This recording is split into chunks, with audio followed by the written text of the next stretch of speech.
퇴직금, 마지막 월급에 근속 연수만 곱하면 된다? 회사가 계산해준 대로가 맞다? 1년을 못 채웠거나 아르바이트면 아예 없다? 셋 다 틀리거나 부정확합니다. 퇴직금은 계산법을 알면 생각보다 많고 모르면 회사가 슬쩍 덜 줘도 그냥 넘어가게 됩니다. 오늘은 퇴직금 제대로 받는 법을 계산법부터 함정, 세금까지 2026년 기준으로 8분에 정리해드립니다. 곧 퇴사하시는 분도 부모님이나 자녀의 퇴직금을 챙기는 분도 끝까지 보시면 최소 수십만 원, 많게는 수백만 원이 달라집니다. 특히 오늘 알려드리는 상여금과 연차수당 부분만 제대로 챙겨도 그냥 받을 뻔한 금액보다 훨씬 더 받을 수 있습니다. 먼저 누가 받나? 퇴직금은 한 회사에서 1년 이상 계속 일하고 일주일에 평균 15시간 이상 근무한 사람이면 받습니다. 여기서 중요한 건 정규직이냐, 계약직이냐, 아르바이트냐는 전혀 상관없다는 겁니다. 부르는 이름이 뭐든 이 두 가지 조건만 맞으면 사장님은 퇴직금을 반드시 줘야 합니다. 그러니 나는 계약직이라 알바라 없겠지 하고 지레 포기하지 마세요. 참고로 직원이 5명도 안 되는 작은 회사라도 퇴직금은 똑같이 줘야 합니다. 회사가 작아서 퇴직금이 없다는 것도 완전히 틀린 말입니다. 그럼 얼마를 받나? 공식은 생각보다 간단합니다. 하루치 평균 임금의 30일을 곱하고 여기에 일한 날 수를 365로 나눈 값을 다시 곱합니다. 쉽게 말해 1년을 일하면 한 달치 평균 임금, 그러니까 대략 한 달 월급 정도를 받는다고 보시면 됩니다.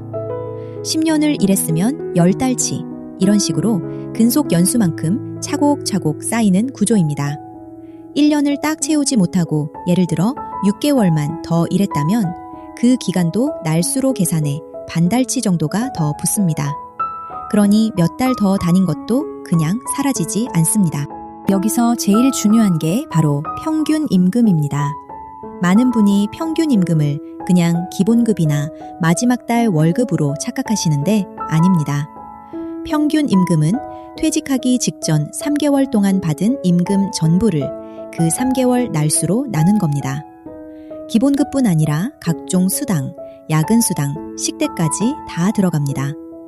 그래서 마지막 석 달 동안 야근이 많았거나 수당을 많이 받았다면 평균 임금이 올라가서 퇴직금도 함께 늘어납니다. 그리고 여기가 사람들이 가장 많이 손해보는 지점입니다. 평균 임금에는 3개월 월급만이 아니라 1년 동안 받은 상여금의 4분의 1과 전년도 연차수당의 4분의 1도 더해야 합니다. 그런데 회사가 이걸 쏙 빼고 3개월 월급만으로 계산해주는 경우가 많습니다.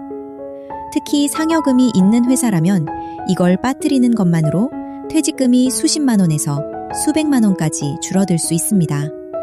그러니 내 상여금과 연차수당이 계산에 제대로 들어갔는지 반드시 확인하셔야 합니다. 또 하나 흔한 함정이 있습니다. 퇴직하기 직전 석 달 동안 무급휴직을 했거나 월급이 크게 줄었다면 평균 임금이 확 낮아져서 퇴직금도 덩달아 적게 나옵니다. 이럴 때는 그 기간을 빼고 계산하도록 법이 보호해주니 마지막에 쉬었다고 억울하게 적게 받지 마시고 꼭 따져보세요. 숫자로 보겠습니다. 마지막 3개월 월급 총합이 900만 원이고 그 3개월이 92일이라고 해볼게요. 여기에 1년 상여금 400만 원에 4분의 1인 100만 원, 전년도 연차수당 120만 원에 4분의 1인 30만 원을 더합니다. 그러면 분자는 1,030만 원이 되고 하루 평균 임금은 약 11만 2천 원입니다.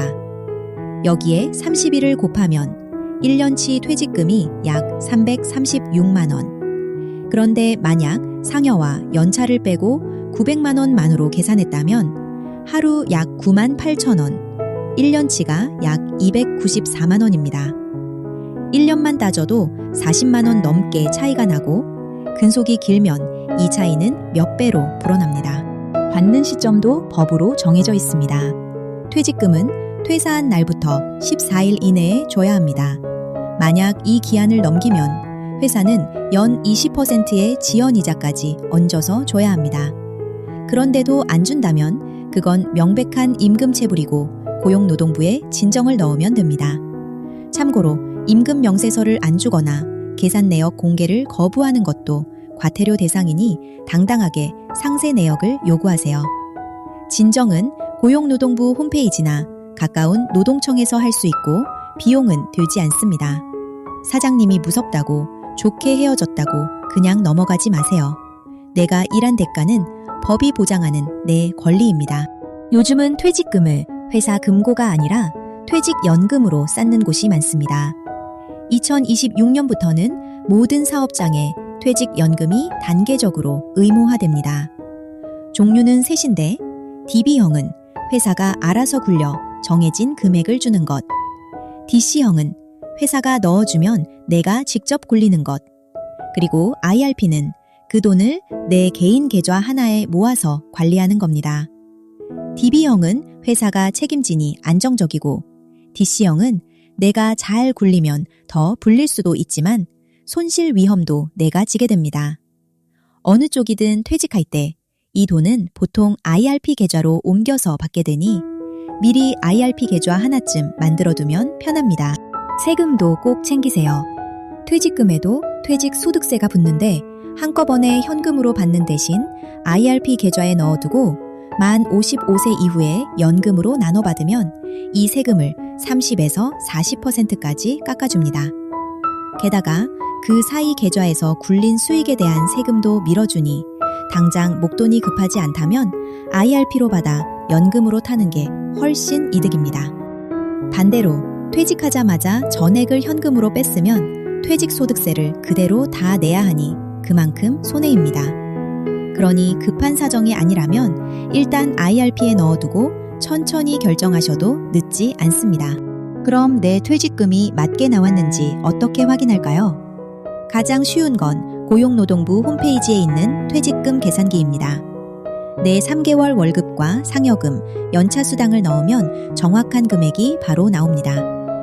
회사가 준 금액이 이보다 적으면 임금 명세서와 상세 계산 내역을 요구하세요. 그래도 안 맞으면 고용노동부에 진정하면 되고 퇴직금 청구 시효는 3년이니 이미 퇴사했더라도 3년 아니면 못 받은 돈을 청구할 수 있습니다. 정리합니다. 첫째, 1년 이상 주 15시간 이상 일했으면 정규직이든 알바든 퇴직금을 받습니다. 둘째, 퇴직금은 마지막 월급이 아니라 평균 임금으로 계산하고 여기엔 상여금과 연차수당도 반드시 들어갑니다. 셋째, 14일 안에 안 주면 지연이자의 임금체불이고 청구 시효는 3년입니다. 넷째, IRP로 받아 55세 이후 연금으로 타면 세금을 크게 아낍니다. 정확한 금액은 고용노동부 퇴직금 계산기로 꼭 확인하세요. 다음 영상에서는 실업급여를 한 푼도 손해 안 보고 받는 법을 정리해드리겠습니다. 놓치지 않으시려면 지금 구독 눌러두세요. 고맙습니다.